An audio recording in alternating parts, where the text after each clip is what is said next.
I remember a couple of stories. I remember when I got caught stealing from a store. This was like middle school years, either age 11 to 13, something like that.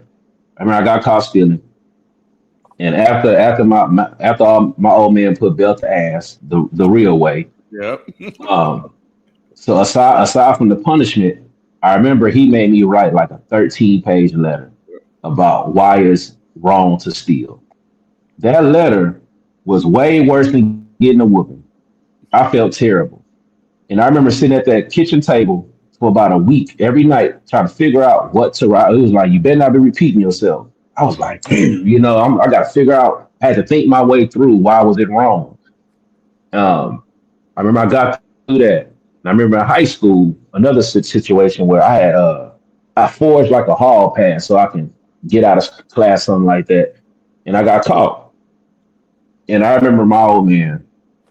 He didn't give me a whooping for that one, but in high school, I was throughout school. I always been pretty popular. I ain't the most popular kid in the world, but everybody knew me. You walk up and down the hallway, you give a dap to everybody. You that kind of Yeah. Yeah. high school thing. I was a cool cat. But I remember he made me write a letter to my class apologizing for forging that letter. And man, that was, I don't know, the punishment to this day that made me feel so bad to have to, in front of all the pretty girls and your homeboys. I'm sitting in front of the class, shaking, reading this letter about me forging this letter and how wrong it is to be dishonest. But he was teaching me integrity and to be accountable. And things like that to stay with me my entire life. So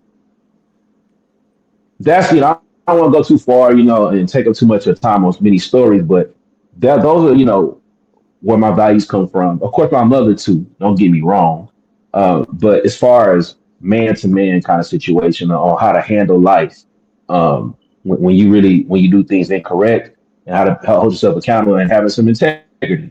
Integrity was one of the biggest lessons to this day always sticks with me from my old man. But yeah, I park my slab on that, man. That's like where the bulk of my values come from.